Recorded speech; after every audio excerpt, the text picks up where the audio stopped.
നമസ്കാരം. മലയാളി വാർത്ത ഇൻസൈഡിലേക്ക് സ്വാഗതം. പൂച്ച എലിയെ തട്ടിക്കളിക്കുന്നത് പോലെ എൻഫോഴ്സ്മെന്റ് ഡയറക്ടറേറ്റ് പിണറായി വിജയനെയും മകളെയും തട്ടിക്കളിക്കുകയാണ്. എന്താണ് സംഭവിക്കാൻ പോകുന്നത്? അറസ്റ്റ് ഉണ്ടാകുമോ? ഈ ഒരു ആവലാതിയും വേവലാതിയുമാണ് പിണറായി കുടുംബത്തെ വേട്ടയാടിക്കൊണ്ടിരിക്കുന്നത്. മകൾ വീണ വിജയൻ വീടിന് പുറത്തു പോലും ഇറങ്ങുന്നില്ല. മുൻപൊക്കെ പുറത്തേക്കൊക്കെ ഇറങ്ങുകയും മറ്റും ചെയ്തിരുന്ന വീണ ഇപ്പോൾ അടച്ചുപൂട്ടി വീടിനുള്ളിൽ തന്നെയാണ്. പുറത്തേക്ക് കടക്കാൻ കഴിയില്ല. ദുബായിലേക്കോ അല്ലെങ്കിൽ മറ്റേതെങ്കിലും വിദേശ രാജ്യത്തേക്കോ കടക്കാമെന്ന് കരുതി കഴിഞ്ഞാൽ അവിടെ വന്ന് തൂക്കും. അതാണ് അവസ്ഥ. മാത്രമല്ല, വീണ വിജയന് യാത്രാ വിലക്കുമുണ്ട്. മാസപ്പടി കേസ് മുറുകുന്നു എന്ന് പറയുമ്പോൾ ഇത് എന്തിലേക്കാണ് ചെന്ന് അവസാനിക്കാൻ പോകുന്നത് എന്നുള്ള ഒരു വേവലാതിയാണ് പിണറായിയെയും മകളെയും വേട്ടയാടുന്നത്. ഇതോടെ ഉറക്കം നഷ്ടപ്പെട്ട അവസ്ഥ. എൻഫോഴ്സ്മെന്റ് ഡയറക്ടറേറ്റ് ഉദ്യോഗസ്ഥർ പറയുന്നത് തങ്ങളുടെ ചോദ്യങ്ങൾക്കൊന്നും കൃത്യമായി വീണ മറുപടി പറഞ്ഞിട്ടില്ല. വീണ്ടും ചോദ്യം ചെയ്യലിന് വിളിപ്പിക്കും. അതുകൊണ്ട് ഇപ്പോൾ വീണ്ടും സമൻസ് അയച്ചിരിക്കുകയാണ്. 29-ാം തീയതി വീണ വീണ്ടും ഹാജരാകണം. അന്നും എനിക്കൊന്നും അറിയില്ല, ഓർമ്മയില്ല, മറന്നുപോയി എന്നൊക്കെ വീണ്ടും പറഞ്ഞു കഴിഞ്ഞാൽ ഇതിങ്ങനെ നീണ്ടു പോകുമെന്നുള്ളതാണ്. 29-ാം തീയതി വീണ്ടും വിളിപ്പിക്കുന്നത് ചോദ്യം ചെയ്യലിന് മാത്രമാണോ, അതോ അറസ്റ്റിലേക്ക് കടക്കുന്നതിന് വേണ്ടിയാണോ എന്നുള്ളതാണ് പിണറായിയെ ഭയപ്പെടുത്തുന്നത്. ഇപ്പോൾ കൊടികെട്ടിയ വക്കീലന്മാരെയൊക്കെ ഇറക്കി നിയമോപദേശം തേടിക്കൊണ്ടിരിക്കുകയാണ് പിണറായി വിജയൻ. ഹൈക്കോടതിയിലെയും സുപ്രീം കോടതിയിലെയും വക്കീലന്മാരോടൊക്കെ നിയമോപദേശം തേടിക്കഴിഞ്ഞിട്ടുണ്ട്. ഇത് കൂടാതെ ബ്രിട്ടാസിനെ അങ്ങ് കേന്ദ്രത്തിലോട്ട് വിട്ട് ഒരു പാലമിട്ട് മക്കളെ രക്ഷിക്കുന്നതിന് വേണ്ടി എന്തെങ്കിലും ഒന്ന് ചെയ്യാൻ കഴിയുമോ എന്നും പിണറായി നോക്കുന്നുണ്ട്. ആ വഴിക്കും ഡൽഹിയിൽ ചില നീക്കങ്ങൾ നടത്തുന്നുണ്ട്. എന്നാൽ അങ്ങനെ ഡൽഹിയിൽ നീക്കങ്ങൾ നടത്തുന്നത് പുറത്തു വരാൻ പാടില്ല. കാരണം പുറത്തു വന്നു കഴിഞ്ഞാൽ പണി പാളും. പ്രതിപക്ഷ നേതാവ് മുൻപ് മുഖ്യമന്ത്രിയായിരുന്നപ്പോൾ അന്ന് നിയമസഭയിൽ പറഞ്ഞത് എന്തായിരുന്നു? ഈ കൈകൾ ശുദ്ധമായതുകൊണ്ടാണ് ശുദ്ധമായത് എന്ന് പറയുന്നത് എന്നായിരുന്നല്ലോ. അപ്പോൾ ശുദ്ധമല്ല എന്നെങ്ങാനും പുറത്തേക്ക് വിവരം വന്നു കഴിഞ്ഞാൽ ജനം വെറുതെ വെച്ചേക്കില്ല. CPM-നെ അല്ലെങ്കിൽ തന്നെ അടിച്ചൊതുക്കി മൂലയ്ക്കാണ് ജനം ഇരുത്തിയിരിക്കുന്നത്. ഇതിൻ്റെ കൂട്ടത്തിൽ കപ്പിത്താൻ മാസപ്പടി വഴി കുറച്ചധികം തട്ടിയെടുത്തിട്ടുണ്ട് എന്നുള്ള സത്യവും കൂടി പുറത്തേക്ക് വന്നാൽ അടപടലം അത് CPM-നെ വെട്ടിലാക്കും. തന്നെയുമല്ല, ഡൽഹിയിൽ ഇപ്പോൾ എന്തെങ്കിലും ഒരു നീക്കം പിണറായി നടത്തിക്കഴിഞ്ഞാൽ അത് ലോകം മുഴുവൻ അറിയും. കാരണം മുൻപായിരുന്നെങ്കിൽ മുഖ്യമന്ത്രിയായിരുന്നു, അതുകൊണ്ട് ഡൽഹിക്ക് എന്തെങ്കിലുമൊക്കെ കാര്യങ്ങൾ പറഞ്ഞു പോകാമായിരുന്നു. പക്ഷെ ഇപ്പോൾ പ്രതിപക്ഷ നേതാവാണ്, അതുകൊണ്ട് തന്നെ എങ്ങോട്ട് തിരിഞ്ഞാലും അത് വാർത്തയാണ്. അങ്ങനെ ഒരു വല്ലാത്ത പ്രതിസന്ധിയിലേക്കാണ് പിണറായി വന്ന് വീണിരിക്കുന്നത്. EDയുടെ നീക്കം എന്താണ് എന്നുള്ളതാണ് പിണറായി കുടുംബത്തെ ഭയപ്പെടുത്തുന്നത്. എൻഫോഴ്സ്മെന്റ് ഡയറക്ടറേറ്റ് SFIOയുടെ കൃത്യമായ അന്വേഷണത്തിന്റെ റിപ്പോർട്ട് കിട്ടാൻ കാത്തിരിക്കുകയാണ്. എന്നാൽ SFIO ആ റിപ്പോർട്ട് പൂർണ്ണമായും കൊടുക്കാതെ ചില കളികൾ കളിക്കുന്നു. എന്താണ് ഇതിനിടയിൽ സംഭവിക്കുന്നത്?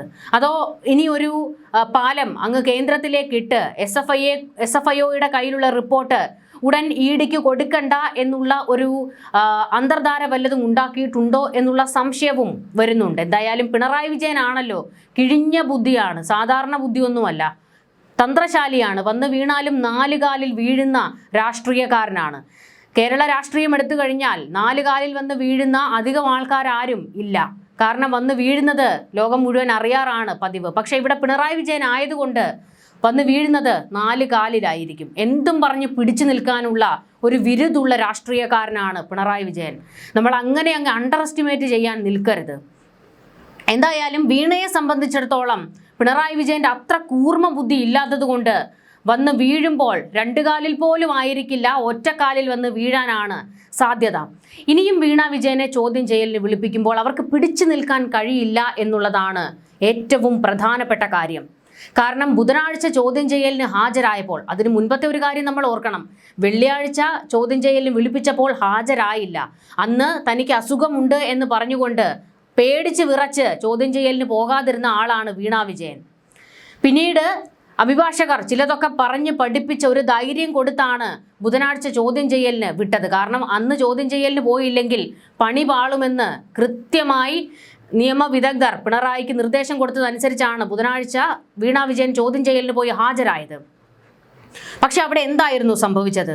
172 ചോദ്യങ്ങൾ എൻഫോഴ്സ്മെന്റ് ഡയറക്ടറേറ്റ് ഉദ്യോഗസ്ഥർ ചോദിക്കുന്നു. അതിലെ ഭൂരിഭാഗം ചോദ്യങ്ങൾക്കും ഉത്തരം പറയാൻ വീണയ്ക്ക് കഴിഞ്ഞില്ല. എന്തുകൊണ്ടാണ് അവർക്ക് ആ ചോദ്യങ്ങൾക്ക് ഉത്തരം പറയാൻ കഴിയാത്തത്? അവർ ഉണ്ടാക്കിയ ഒരു കമ്പനി, എക്സാലോജിക് എന്ന ബംഗളൂരുവിൽ തുടങ്ങിയ കമ്പനി മറ്റൊരു കമ്പനിക്ക് സേവനം ചെയ്തു കൊടുത്തതിനെക്കുറിച്ചുള്ള ചോദ്യങ്ങളാണ് എൻഫോഴ്സ്മെന്റ് ഡയറക്ടറേറ്റ് ചോദിച്ചത്. കമ്പനിയുടെ ഉടമ വീണ വിജയനാണ്. അവരാണ് അതിൻ്റെ ഏക അവകാശി. അവർക്ക് മറ്റ് കമ്പനികൾ ഒന്നും തന്നെയില്ല. എക്സാലോജിക് എന്ന കമ്പനി മാത്രമാണ് ഉണ്ടായിരുന്നത്. എന്നിട്ടും അവരുടെ കമ്പനി മറ്റൊരു കമ്പനിക്ക് എന്താണ് സേവനം ചെയ്തു കൊടുത്തത് എന്നുള്ള ചോദ്യത്തിന് പോലും മറുപടി പറയാൻ വീണ വിജയന് കഴിഞ്ഞില്ല. അറിയില്ല, ഓർമ്മയില്ല എന്നൊക്കെയാണ് പറഞ്ഞത്. അപ്പോൾ പിടിച്ചു നിൽക്കാൻ കഴിയാത്തൊരു സാഹചര്യം വന്നപ്പോഴായിരുന്നു വീണ വിജയൻ അത്തരത്തിൽ ഓർമ്മയില്ല എന്നൊക്കെ പറഞ്ഞ് തടി തപ്പിയത്. ചോദ്യം ചെയ്യൽ കഴിഞ്ഞ് പുറത്തേക്ക് ഇറങ്ങുമ്പോൾ വീണ വല്ലാത്തൊരു സമ്മർദ്ദത്തിൽ അകപ്പെട്ടു പോയിരുന്നുവെന്ന് അവരുടെ മുഖഭാവത്തിൽ നിന്ന് തന്നെ വ്യക്തമായതാണ്. ഈ പറയുന്നത് പോലെ തന്നെ മാസ്ക് ഒക്കെ വെച്ചാണ് പുറത്തേക്ക് ഇറങ്ങിയത് എങ്കിലും ഇതിനു മുൻപ് വരെ വീണ വിജയൻ എവിടെയെങ്കിലും പ്രത്യക്ഷപ്പെടുമ്പോൾ അവരുടെ മുഖത്ത് ഈ പറയുന്ന മാസ്ക് ഉണ്ടായിരുന്നില്ല. ശ്രദ്ധിച്ചാൽ മതി. ഇതിനു മുൻപ് പിണറായി വിജയൻ മുഖ്യമന്ത്രി ആയിരുന്നപ്പോഴും അവസാന ഘട്ടങ്ങളിലൊക്കെ, അതായത് പിണറായി സർക്കാരിൻ്റെ കാലാവധി അവസാനിക്കുന്ന ഘട്ടങ്ങളിലൊക്കെ പല വേദികളിലും പിണറായി വിജയനോടൊപ്പവും അതുപോലെ തന്നെ മുഹമ്മദ് റിയാസിനൊപ്പവും ഒക്കെ പല വേദികളിൽ അവർ എത്തിയിട്ടുള്ളതാണ്. പാർട്ടി പരിപാടികൾക്കൊക്കെ എത്തിയിട്ടുള്ളതാണ്. പക്ഷേ ആ സമയങ്ങളിലൊന്നും വീണ വിജയന് മാസ്ക് ഉണ്ടായിരുന്നില്ല. പക്ഷേ കൊച്ചിയിലെ ED ഓഫീസിലേക്ക് പോകുമ്പോൾ മാസ്ക് വെച്ചു. അതിനൊരൊറ്റ കാരണമേ ഉള്ളൂ. തൻ്റെ മുഖത്ത് നിന്ന് താൻ എന്തൊക്കെ സമ്മർദ്ദങ്ങളാണ് അനുഭവിച്ചുകൊണ്ടിരിക്കുന്നത് എന്ന് മാധ്യമങ്ങൾക്ക് മനസ്സിലാകരുത്. അതുകൊണ്ട് മാസ്ക് വെച്ചതാണ്. ചോദ്യം ചെയ്യൽ കഴിഞ്ഞ് പുറത്തേക്ക് ഇറങ്ങുമ്പോൾ വീണ അധികം തല ഉയർത്തി നോക്കാൻ പോലും ആരെയും തയ്യാറായില്ല. തല കുനിച്ചുകൊണ്ടായിരുന്നു ED ഓഫീസിൽ നിന്ന് അവർ പുറത്തേക്ക് ഇറങ്ങി വന്നത്. മാസ്ക് ഉണ്ടായിരുന്നു മുഖത്ത്. ഒരു മാധ്യമങ്ങളുടെയും മുഖത്ത് നോക്കാൻ തയ്യാറായില്ല. ഒരു മാധ്യമങ്ങളുടെയും ചോദ്യത്തിന് മറുപടി പറയാൻ പോലും അവർ തയ്യാറായില്ല. ഇത്ര ഭയക്കുന്നത് എന്തിനാണ് അവർ? അതാണ് നമ്മുടെ ഏറ്റവും പ്രധാനപ്പെട്ട ചോദ്യം. മടിയിൽ കനമില്ലെങ്കിൽ, ഭയക്കാൻ ഒന്നുമില്ലെങ്കിൽ പിന്നെ എന്തിനാണ് ഈ ഭയം? പിണറായി വിജയന്റെ മകളല്ലേ? പിണറായി വിജയന്റെ ഗഡ്സിന്റെ പകുതിയെങ്കിലും, തെറ്റ് ചെയ്തിട്ടില്ല എന്നുണ്ടെങ്കിൽ അതിൻ്റെ പകുതി ഗഡ്സെങ്കിലും കാണിക്കണ്ടേ? പക്ഷേ അതൊന്നും വീണ വിജയനിൽ നമ്മൾ കണ്ടില്ല. ഒരു ഭീരുവിനെ പോലെയാണ് ബുധനാഴ്ച ചോദ്യം ചെയ്യലിന് പോയ വീണയെ നമുക്ക് മനസ്സിലായത്.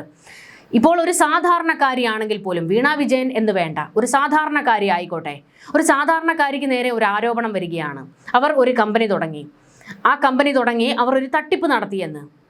തട്ടിപ്പ് നടത്തിയെങ്കിൽ മാത്രമല്ലേ അവർക്ക് ഭയം ഉണ്ടാകുകയുള്ളൂ. തട്ടിപ്പ് നടത്തിയിട്ടില്ല, അഴിമതിയുടെ 1 രൂപ പോലും തൻ്റെ കൈകളിലേക്ക് വന്നിട്ടില്ല എന്ന് ഉറപ്പുള്ള ഒരാൾക്ക് ഒരുത്തരെയും ഭയക്കേണ്ട കാര്യമില്ല. നെഞ്ചും വിരിച്ച് തലയും ഉയർത്തിപ്പിടിച്ച് നിൽക്കാം. ആരുടെയും മുൻപിൽ തലയും ഉയർത്തിപ്പിടിച്ച് നിൽക്കും. അതാണ് മനുഷ്യൻ്റെ ഒരു വിൽ പവറാണത്. എത്രയൊക്കെ അടിച്ചമർത്താൻ ശ്രമിച്ചാലും, എത്രയൊക്കെ കള്ളനെന്നും കള്ളിയെന്നും വിളിക്കാൻ ശ്രമിച്ചാലും നമ്മുടെ ഉള്ളിലുള്ള ഒരു വിൽ പവർ ഉണ്ട്. ആ സാധനം പുറത്തേക്ക് വരും. ആ സാധനം പുറത്തേക്ക് വന്നിട്ട് തല ഉയർത്തിപ്പിടിച്ച് നിൽക്കാൻ നമ്മെ പ്രേരിപ്പിക്കും. അങ്ങനെ നമ്മൾ തല ഉയർത്തിപ്പിടിച്ച് തന്നെ നിൽക്കും. ഇവിടെ വീണ വിജയൻ എന്ന് പറയുന്ന ഒരാള് ഒരു നിസാരക്കാരിയല്ല. നമ്മൾ ഓർക്കണം, 10 വർഷം മുഖ്യമന്ത്രി ആയിട്ടിരുന്ന ഒരാളുടെ മകളാണ്. ഇപ്പോൾ പ്രതിപക്ഷ നേതാവും പിണറായി വിജയൻ തന്നെയാണല്ലോ. ആ പ്രതിപക്ഷ നേതാവിൻ്റെ മകളാണ്. അപ്പോൾ നിസ്സാരക്കാരിയാണോ അവർ? തെറ്റ് ചെയ്തിട്ടില്ല എങ്കിൽ അവർക്ക് ഭയക്കേണ്ട ഒരു കാര്യവുമില്ല. കേസ് നടത്താനാണെങ്കിലും ആൾബലവും പണവും സമ്പത്തും എല്ലാം അവർക്കുണ്ട്. ഒന്നിനെയും ഭയക്കേണ്ട കാര്യമില്ല.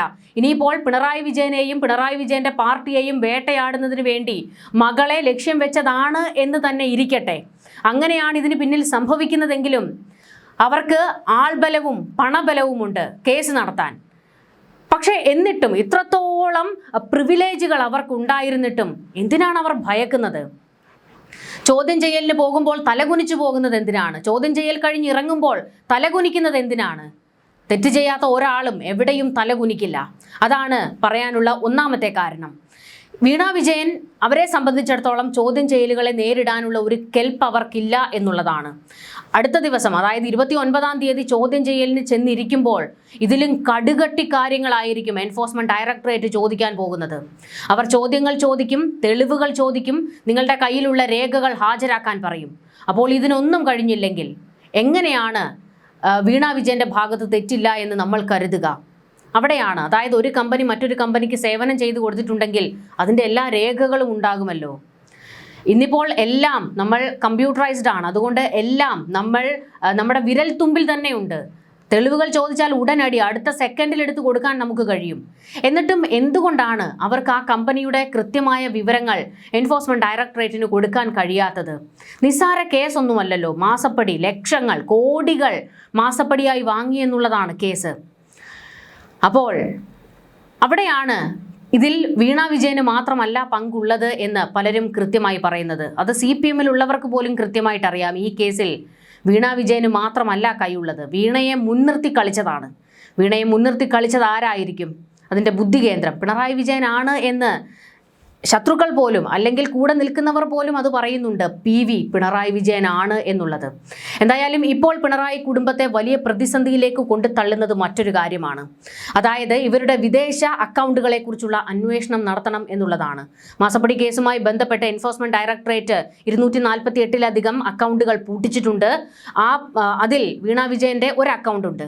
എന്നാൽ കേരളത്തിലുള്ള അക്കൗണ്ടുകൾ മാത്രമല്ല, ബംഗളൂരുവിലൊക്കെയുള്ള അവരുടെ മറ്റ് അക്കൗണ്ടുകളെ കുറിച്ചുള്ള അന്വേഷണം നടത്തണമെന്നും ഇതുകൂടാതെ വിദേശത്തേക്ക് അന്വേഷണം നീങ്ങണം എന്നുള്ള ഒരു ആവശ്യം ഇപ്പോൾ ഉയർന്നു വരുന്നുണ്ട്. ഷോൺ ജോർജും മാത്യു കുഴൽനാടൻ ഉൾപ്പെടെയുള്ള മറ്റ് നേതാക്കളും ഒക്കെ തന്നെ ഇതുതന്നെയാണ് ആവശ്യപ്പെട്ടുകൊണ്ടിരിക്കുന്നത്. പിണറായി വിജയന്റെ വിദേശത്തെ ബന്ധങ്ങളെക്കുറിച്ചുള്ള അന്വേഷണം നടത്തണം എന്നുള്ളതാണ്. ദുബായിലേക്കും അബുദാബിയിലേക്കും ഒക്കെ അന്വേഷണം പോകണം എന്ന് പറയുമ്പോൾ ആ അബുദാബിയിൽ എത്തുമ്പോഴാണ് പിണറായിക്ക് വീണ്ടും ഒരു വിറയൽ വരുന്നത്. കാരണം അബുദാബിയിൽ മകൻ വിവേകുണ്ട്. വിവേക് അവിടെയാണ് ജോലി ചെയ്യുന്നത്. അവിടെ ഒരു ബാങ്കിലാണ് ജോലി ചെയ്യുന്നത്. വിവേകിന്റെ പിന്നാമ്പുറം ഒന്ന് അന്വേഷിക്കണം എന്നുള്ളതാണ്. അതായത് അയാളുടെ റൂട്ട് മാപ്പുകൾ കൂടി ഒന്ന് അന്വേഷിക്കണമെന്ന് ഈ നേതാക്കൾ ആവശ്യപ്പെടുമ്പോൾ ഇവർ കൃത്യമായി ലക്ഷ്യം വെക്കുന്നത് പിണറായി വിജയന് വിദേശത്ത് നല്ല ഹോൾഡ് ഉണ്ട്, എന്തൊക്കെയോ അവിടെ പതുക്കിയിട്ടുണ്ട് എന്നുള്ളതാണ്. ഇത് മാത്രമല്ല, SFIO മുൻപ് പറഞ്ഞിട്ടുമുണ്ട് പിണറായി വിജയനുമായി ബന്ധപ്പെട്ട്, അതായത് വീണ വിജയനുമായി ബന്ധപ്പെട്ട് ഈ മാസപ്പടി കേസിന്റെ അന്വേഷണത്തിൽ വിദേശ ബന്ധങ്ങളിലേക്ക് ചില അന്വേഷണങ്ങൾ നടത്തിയിരുന്നു, ചില സംശയങ്ങൾ തോന്നിയിരുന്നു എന്ന് SFIO അന്ന് പറഞ്ഞതാണ്. എന്നാൽ ആ അന്വേഷണം മുൻപോട്ട് പോയില്ല. ഒരു പ്രമുഖ വ്യവസായി ഇടപെട്ട് ആ കേസ് അട്ടിമറിക്കാൻ, അതായത് ആ അന്വേഷണം അട്ടിമറിക്കാനുള്ള നീക്കം നടത്തിയതുകൊണ്ട് പിന്നീട് അവിടം കേന്ദ്രീകരിച്ച് ഒരു അന്വേഷണം ശക്തമാക്കാൻ കഴിഞ്ഞില്ല എന്നുള്ളതാണ്. അങ്ങനെ ED ഈ വിദേശ ബന്ധങ്ങളിലേക്ക് കൂടി അന്വേഷണം കടുപ്പിക്കുകയാണെങ്കിൽ CBI ഉൾപ്പെടെയുള്ള അന്വേഷണ ഏജൻസികൾക്ക് രംഗത്തേക്ക് ഇറങ്ങാനുള്ള സമയമായി എന്നുള്ളതാണ് ഏകദേശം വ്യക്തമാകുന്നത്. എന്തായാലും ഇപ്പോൾ പിണറായി വിജയനെയും മകളെയും സംബന്ധിച്ച് പ്രതിസന്ധിയാണെങ്കിൽ, അങ്ങ് വിദേശത്തേക്ക് അന്വേഷണം നീളുകയാണെങ്കിൽ മകനെ സംബന്ധിച്ചും കടുകട്ടിയാണ് കാര്യങ്ങൾ. ഈ മാസം 29-ാം തീയതി കൊച്ചിയിലെ ED ഓഫീസിൽ വീണ്ടും ചോദ്യം ചെയ്യലിന് ഹാജരാകണം എന്നാണ് ഇപ്പോൾ സമൻസ് അയച്ചിരിക്കുന്നത്. കേസിൽ മുൻപ് നടന്ന ചോദ്യം ചെയ്യലുകൾക്ക് പിന്നാലെ കൂടുതൽ ഡിജിറ്റൽ തെളിവുകളുടെയും ബാങ്ക് രേഖകളുടെയും അടിസ്ഥാനത്തിൽ വീണയെ വീണ്ടും വിളിച്ചു വരുത്താൻ ED തീരുമാനിച്ചതോടെ രാഷ്ട്രീയ വൃത്തങ്ങളിൽ ഇപ്പോൾ കൂടുതൽ ചർച്ച ചൂടുപിടിച്ചിരിക്കുകയാണ്. അറസ്റ്റിന് സാധ്യതയുണ്ട് എന്നുള്ള വിവരങ്ങൾ കൂടിയാണ് പുറത്തേക്ക് വരുന്നത്. എന്നാൽ കേന്ദ്ര അന്വേഷണ ഏജൻസികൾ തമ്മിലുള്ള ഏകോപനമില്ലായ്മ വ്യക്തമാക്കിക്കൊണ്ട് സീരിയസ് ഫ്രോഡ് ഇൻവെസ്റ്റിഗേഷൻ ഓഫീസ് കണ്ടെത്തിയ നിർണായക രേഖകൾ ഇനിയും EDക്ക് ഔദ്യോഗികമായി ലഭിച്ചിട്ടില്ല എന്നാണ് വിവരങ്ങൾ. ഈ കേസുമായി ബന്ധപ്പെട്ട രേഖകൾ EDക്ക് കൈമാറാൻ കോടതി അനുവദിച്ച 10 ദിവസത്തെ സമയപരിധി ഇതിനോടകം തന്നെ അവസാനിച്ചു കഴിഞ്ഞിട്ടുണ്ട്. കഴിഞ്ഞ ബുധനാഴ്ചയായിരുന്നു കോടതി നിശ്ചയിച്ച അവസാന തീയതി. രേഖകൾ ലഭിക്കാൻ വൈകുന്ന സാഹചര്യത്തിൽ വരും ദിവസങ്ങളിൽ SFIO അന്വേഷണ സംഘവുമായി ED ഉന്നതർ നേരിട്ട് ചർച്ച നടത്തുമെന്നാണ് റിപ്പോർട്ടുകൾ. കേസിന്റെ തുടരന്വേഷണത്തിനും താൽക്കാലിക കണ്ടുകെട്ടൽ നടപടികൾക്കും ഏറ്റവും അത്യാവശ്യമായ 134 സുപ്രധാന രേഖകളാണ് SFIOയിൽ നിന്ന് EDക്ക് ലഭിക്കേണ്ടത്. ഈ ഔദ്യോഗിക രേഖകൾ പൂർണ്ണമായി കൈപ്പറ്റിയ ശേഷം മാത്രമേ വീണയെ വീണ്ടും വിളിപ്പിക്കുന്നതിന്റെ തീയതി നിശ്ചയിക്കൂ എന്നായിരുന്നു നേരത്തെ പുറത്തുവന്ന റിപ്പോർട്ടുകൾ. എന്നാൽ രാഷ്ട്രീയ പശ്ചാത്തലവും കേസിന്റെ അടിയന്തര സ്വഭാവവും കണക്കിലെടുത്ത് രേഖകൾ വരും ദിവസങ്ങളിൽ ലഭ്യമാകുമെന്ന ഉറപ്പിലാണ് ഈ മാസം 29-ാം തീയതിയിലേക്ക് ED ഇപ്പോൾ പുതിയ സമൻസ് അയച്ചിരിക്കുന്നത്. അന്നത്തെ ചോദ്യം ചെയ്യലിന് വീണ പോകുമോ എന്നുള്ളതാണ് ഇനി കാത്തിരുന്ന് കാണേണ്ടത്. കാരണം അവർക്ക് പറയാൻ ഇനി മറ്റൊന്നുമില്ല. മറ്റെന്തെങ്കിലുമൊക്കെ അവർ ഒളിപ്പിക്കുന്നത് പിണറായി വിജയനിലേക്കുള്ള ചില ഹിന്റുകളായിരിക്കും. അതുകൊണ്ട് അവർക്ക് അതൊന്നും പറയാനില്ല. അച്ഛനെ കൊടുക്കാൻ മകൾക്ക് കഴിയില്ലല്ലോ.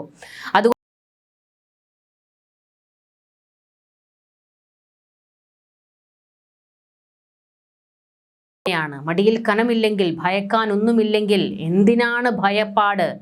സാധാരണക്കാരിയൊന്നുമല്ലല്ലോ വീണ വിജയൻ. പിണറായി വിജയൻ എന്ന വലിയ അതികായനായ അതായത് രാഷ്ട്രീയത്തിലെ ഒരു അതികായന്റെ മകളാണല്ലോ. അപ്പോൾ ഭയക്കാൻ മാത്രം നിങ്ങൾക്കൊന്നുമില്ലെങ്കിൽ ചുമ്മാ പോയി അങ്ങ് ചോദ്യം ചെയ്യലിന് ഹാജരാകണമെന്നേ, ഉള്ളതുപോലെ പറയണമെന്നേ പിണറായി തന്നെ പറഞ്ഞിട്ടുണ്ടല്ലോ, ഭയമില്ല എന്ന്. ഇതിലും വലിയ വേട്ടയാടലുകൾ കണ്ടിട്ടുള്ളതാണ് എന്ന്.